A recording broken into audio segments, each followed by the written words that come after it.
third season here at ECU. What are you most excited about? I'm most excited about the challenge that this brings. Right, so year 3 for me, and it'll be year 3 with a different starter.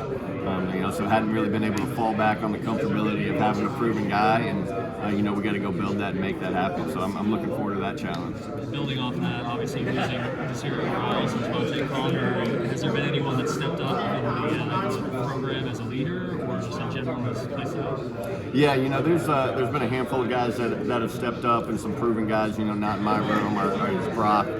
Obviously put it on tape last year. He's done a really good job for us too, and Bryce up front at O-line, returning guy and everything. As far as my room, Mason Brown has really stepped up into that leadership role and everything. And then from a standpoint of like production and stuff, there's been a young freshman, Stephen Carr, that's had a really good spring. He's had to grow up a lot faster than most freshmen have to. And then the 2 older guys that we brought in to replace those guys, just proven guys that have played, have kind of been really, really good for the room.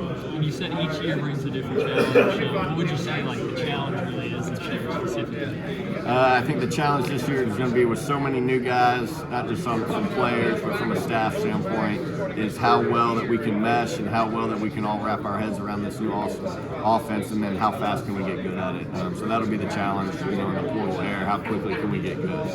Is there anything you're looking for them in the spring game? Yeah, I'd love for them to come out and play with a lot of energy and effort. Like our culture says, that's how they need to go play, and they need to play really physical in the run game. So they do a lot of good stuff in the pass game, just cleaning up some of that run game stuff in the core and taking the next step.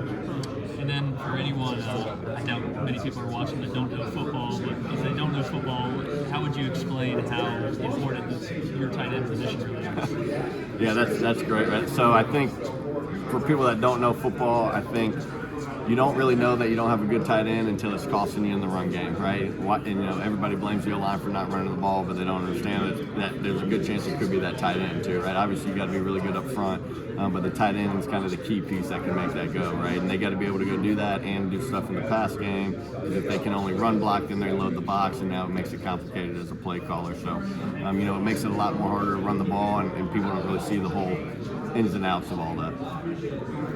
Thank you so much. Absolutely. Good seeing you. Yep, nice seeing you.